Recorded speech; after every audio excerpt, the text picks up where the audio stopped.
یہ دوسرا ایک مسئلہ ہے، بہت اہم مسئلہ ہے، وہ موضوع سے ہٹ کے ہے، وہ میں کھڑے ہو کے بتاؤں گا تاکہ آپ لوگ ذرا شوق سے سنیں، ٹھیک ہے نا، ذوق سے سنیں۔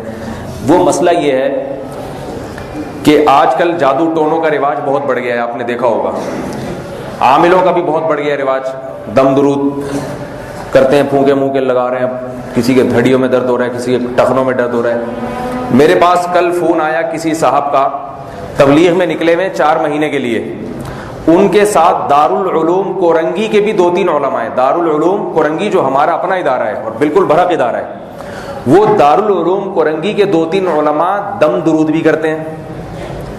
دم درود سے میری مراد عامل ہیں، ایک تو ویسے ہی کسی پہ دم کرنا وہ تو جائز ہے، ایک ہے باقاعدہ پروفیشنل عامل جسے کہتے ہیں نا، چڑیل لے آنا کسی پہ، چڑیل واپس لے جانا کسی پہ، جن بھوت لے آنا کسی پہ واپس لے جانا، اس قسم کی ایکٹیویٹیز میں بھی وہ مبتلا ہیں۔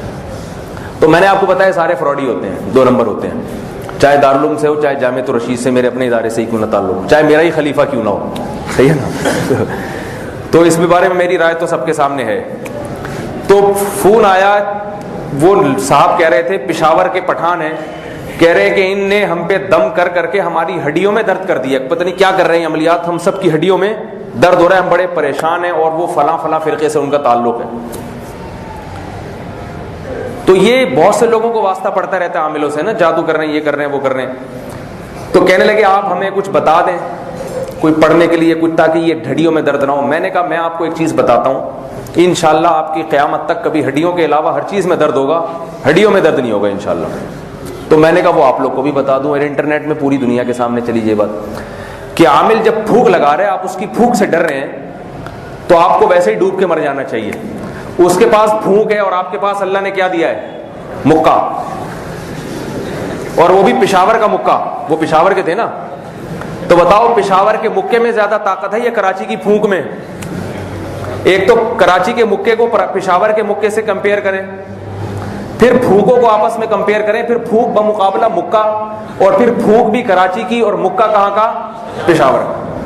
میں نے کہا آئندہ جب دم کرے تو الٹے ہاتھ سے گریبان پکڑیں اور سیدھے ہاتھ سے رکھ کے ایک ناک پہ زوردار قسم کا مکہ رسید کریں اس کے۔ کہہ رہے حضرت وہ عالم ہے، میں نے کہا بھاڑ میں جائے ایسا عالم، ٹھیک ہے حضرت وہ اتنی بڑی داڑھی، میں نے کہا بھاڑ میں جائے ایسی داڑھی، یہ فراڈی لوگ ہوتے ہیں۔ تو کبھی عامل آئے نا جھاڑ پھونک یوں کرے، اٹھا کے کس کس کے رسید کریں، یہ نفسیاتی اثرات ہوتے ہیں۔ جب وہ دم کر رہے ہیں آپ نفسیاتی طور پر اس کا اثر قبول کرتے ہیں، تبھی آپ کی ہڈیوں میں درد، آپ قبول نہ کریں اس کا اثر۔ میں اپنا واقعہ بتاؤں کہ ایک دفعہ کسی گاؤں دیہات میں ہمارا جانا ہوا، وہاں مزار تھا خواجہ غلطان رحمۃ اللہ علیہ، پتہ نہیں کوئی بزرگ گزرے ہوں گے، ہمیں نہیں پتا، بہرحال مزار ہے جی خواجہ غلطان رحمۃ اللہ علیہ کا۔ ہم کسی کام سے گئے تھے، مزاروں پہ ہم جاتے نہیں ہیں۔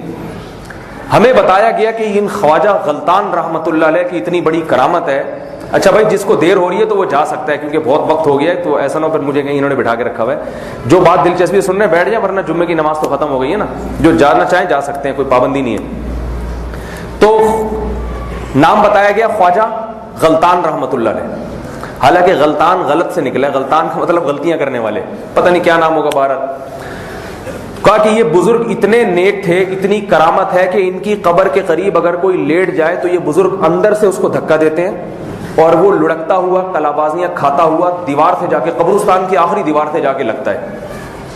ہم نے کہا بھائی عجیب قسم کے بزرگ ہیں بھائی، ہم نے تو آج تک اس قسم کا بزرگ کسی کو زندگی میں دھکا دیتا ہوا نہیں دیکھا، تو قبر کے اندر سے باہر۔ تو ہم نے کہا فار ایگزامپل کوئی مثال سامنے آئے، تو اس میں 2-3 موٹے موٹے پٹھان تھے، وہ بھی لیٹے، تھوڑی دیر میں ہم نے دیکھا واقعی غیبی طاقت آئی اور دھکا دیتے ہوئے کلابازیاں کھاتے ہوئے دھاڑ سے دیوار پہ جا کے لگے، بالکل آنکھوں دیکھا، اور لگ رہا تھا کہ یہ بناوٹ نہیں کر رہے، باقاعدہ کوئی طاقت ہے جو ان کو گھما کے وہاں تک لے کے جا رہی۔ دوسرے آئے جی، وہ بھی لیٹے، کلابازیاں کھاتے ہوئے دھاڑ کر کے لگے، تو وہ پھر اٹھ کے کہنے لگے دیکھا مولوی صاحب آپ یقین نہیں کرتے تھے نا، آپ لوگ بزرگوں کی کرامتوں کو نہیں مانتے نا، دیکھ لیا۔ ہم نے کہا اب بھی نہیں مانتے، ہم یہ والی کرامتیں ویسے مانتے ہیں، لیکن یہ اس قسم کی ٹیکنیکل کرامتوں کو ہم نہیں مانتے، اور یہ ممکن نہیں ہے قبر کے اندر سے کوئی کسی کو دھکا دے دے۔ ہمیں پتا تھا یہ شیطانی جنات ایسی جگہ ہوتے ہیں، جب وہ دیکھتے ہیں کہ اس کا عقیدہ خراب ہے تو جن ایک تھوڑا سا پش کر کے چلا جائے گا، اس میں کیا جا رہا ہے، اس کا کہے گا یہ مشرک بن جائے، تو اور اگر کسی کو یقین ہو کہ یہ نہیں ہلنے والا اپنی جگہ سے، پھر جنات وہاں ٹائم ضائع نہیں کرتے، پھر جو ہلنے والے ان پہ جا کے ان کو ہلاتے ہیں. تو ہمارے ساتھ ایک مولوی صاحب تھے، اتنا چھوٹا قد ان کا، سب سے ہلکے. ہم نے ان کو اس لیے پیش کیا کہ کوئی یہ نہ کہے کہ وزن کی وجہ سے نہیں ہل رہے ہیں، ٹھیک ہے نا. ان کو جب لٹایا، وہ چونکہ عقیدہ ان کا صحیح تھا، ایمان مضبوط تھا، تو وہ لیٹ گئے. اب کافی دیر ہو گئی، کوئی لڑکی نہیں لگ رہی، کلابازی نہیں ہو رہی. اب یہ جو پٹھان بھائی کھڑے ہوئے تھے، انہوں نے کہا کہ بھائی ایسا کرو سورہ فاتحہ پڑھو. انہوں نے سورہ فاتحہ پڑھ لی، قل واللہ، چاروں قل. پوری تراویحاں کا پروگرام شروع ہونے والا تھا، ایسا لگ رہا تھا پوری تراویحاں ختم ہو جائیں گی یہاں پہ. پھر انہوں نے کہا ایسا کرو اپنی آنکھوں پہ ہاتھ رکھ کے تصور کرو میں تھوڑا سا گھوم رہا ہوں. وہ کہہ رہے میں نے تصور بھی کر لیا، نہیں گھومے. میں آیا، میں لیٹا. اب تو میں تھوڑا وزن ہو گیا، پہلے میرا بہت ہی ہلکا پھلکا تھا میں. تو میں لیٹا، مجھے بھی کچھ نہیں ہو رہا. میں پڑھ بھی رہا ہوں آیت الکرسی بھی، ساری چیزیں دم درود پڑھ لی ہم نے، اور تھوڑا سا ایک دو کلا بازی میں نے خود بھی کھائی کہ تھوڑا سا خود بھی تو کرو نا، سارے کام بزرگوں پہ کیوں ڈال رہے ہو بھائی، خود بھی تو تھوڑا سا ہلو. تو پھر بھی نہیں ہل رہے. تو ہم جب اٹھے تو وہ کہنے لگے تم لوگ کا عقیدہ صحیح نہیں ہے.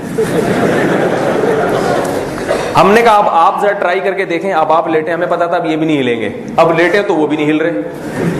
وہ اصل میں جنات بھاگ گئے تھے وہاں سے، انہوں نے دیکھا یہ تو دال گل نہیں رہی، پتلی گلی سے نکلو یہاں سے. تو جنات اتنی جلدی رفو چکر ہوتے ہیں، سمجھ آ رہی ہے بات. آپ کا مکہ مضبوط ہونا چاہیے. تو جب یہ عامل، کوئی بھی عامل ہو، چاہے نیک ہو پرہیزگار ہو، جب یہ بیٹھ کے پھونکے شوکے لگا رہا ہو نا، اس کو الٹے ہاتھ سے پکڑیں اور رکھ کے اس کی ناک پہ زوردار مکہ رسید کریں. قیامت تک آپ پر اس کا اثر، اس کے دم درود اور پھونکوں کا اثر نہیں ہوگا، یہ میری طرف سے گارنٹی. لیکن اگر آپ نے ڈرنا شروع کر دیا، ہائے یہ پتہ نہیں کہیں ادھر نہ پھونک لگا دے، بہرا نہ جاؤں، کہیں اندھا نہ ہو جاؤں، پھر آپ نکال کے اس کو ہدیے بھی دیں گے، پیسے بھی دیں گے، یار بہت ہی پہنچے ہوئے بزرگ ہیں، بس گئے کام سے. بزرگوں کا کام اس قسم کی حرکتیں نہیں ہوتا. بزرگوں کا کام ہوتا ہے دین کی دعوت، لوگوں کو اللہ سے ملانا، اور قبر میں بیٹھ کے دھکے لگانا بزرگوں کا کام نہیں ہوتا. سمجھ میں آ رہی ہے بات کہ نہیں آ رہی؟ تو یہ پلے باندھ لیں اپنے. دیکھو یہ عامل لوگوں کے ہاں جب پولیس چھاپا مارتی ہے تو کبھی عامل نے کہا ایس ایچ او صاحب ٹھہر میں تیرے اوپر پھونک مارتا ہوں، ہے بھائی؟ کبھی ماری؟ حالانکہ وہ دوسروں کو پتہ نہیں کیا کیا دکھا رہا ہوتا ہے، مٹکے توڑ کے دکھاتا ہے، سوئیاں نکل رہی ہیں. سب نظر کے دھوکے ہوتے ہیں، یہ نظر کے دھوکے ہوتے ہیں. مٹکا توڑ دیا، سوئی نکل رہی ہے، انڈوں سے سوئیاں، یہ سب نظر کے دھوکے ہیں، مسمرزم کیا جاتا ہے. تو لیکن جب پولیس پہنچتی ہے تو عامل کے پاس تو جنات ہیں، وہ پولیس پہ 2-4 جنات چھوڑ دے. جن کا تو ساشا بھی کافی ہے. جن اتنا طاقتور ہوتا ہے کہ اس کے 2-3 ساشے چھوڑ دیے جائیں نا جنات کے، وہ بھی ایسے چوکو اٹھا کے پہاڑ پہ پھینک دیں. لیکن پولیس والا ڈرتا، وہ کہے گا جیسے ہی آئے گا یہ سارے عامل بوریا بستر گول کر کے بھاگ جاتے ہیں وہاں سے اپنے چڑیلوں اور جنات سمیت. اس لیے کہ پولیس جاتی ہے پکڑنے کے لیے. اس کو یہ نہیں ہے کہ وہاں جا کے پولیس یہ نہیں کہہ سکتی اپنے ڈی ایس پی سے سر ہم گئے تھے مگر اس نے پھونک مار دی اس وجہ سے ہم واپس آ گئے ہیں. پتا ہے بھائی اب وردی اتر جائے گی. اس کو پکڑ کے لانا ہے تو اس کا نفسیاتی اثر پڑتا ہے عامل پر. اس کو پتا ہے میرا دم درود یہاں پہ اثر نہیں کرے گا. پولیس والا اٹھاتا ہے، اس کو اٹھایا، جیپ میں پھینکا، چل وہاں جیل میں بند ہے اندر. اب وہ عامل بلائے جنات کو جو جیل سے نکال کے جائیں اس کو. تو بالکل گھبرانے کی ضرورت نہیں ہے. اور یہ اس طرح کے، تو وہ میں نے ان سے کہا، وہ پشاور والے بھائی تھے، میں نے ان سے کہا کہ ان کو چھپڑ میں لے جائیں. ٹھیک ہے. انہوں نے کہا ہم نے مرکز سے رابطہ کیا ہے. تو بزرگوں نے کہا کہ اللہ سے مانگو. اب مرکز والے تو اس لیے کہیں گے، وہ تو نہیں چاہتے نا کہ جماعت میں فساد ہو، لڑائی جھگڑا ہو. میں نے کہا وہ بزرگ ہماری سر آنکھوں پر، ہم ان کی خاک کے برابر بھی نہیں ہیں. لیکن مشورے کی بات یہ ہے، بزرگوں نے جو کہا وہ اپنی جگہ صحیح کہا. لیکن دیکھو یہ پوری جماعت کو برباد کر دیں گے. 4 مہینے کی نکلی ہوئی ہے، یہ سب برباد ہو جائے گی جماعت. تو چھپڑ میں لے جاؤ اور الٹا لٹکا کے طبیعت صاف کر دو. قتل کی اجازت نہیں ہے، یاد رکھو، قتل وتل کی اجازت نہیں ہے. ہاتھ پاؤں توڑنے کی بھی اجازت نہیں ہے. کہیں کسی کے ہاتھ پاؤں ٹوٹے ہوئے اور میرے آپ نے توڑوایا، نہ قتل کی اجازت ہے، نہ ہاتھ پاؤں توڑنے کی اجازت ہے، نہ معذور کرنے کی اجازت. تو لٹکا کے طبیعت ہری ہو جائے، پتہ چل جائے کہ آپ کا تعلق پشاور سے ہے. سمجھ آ رہی ہو؟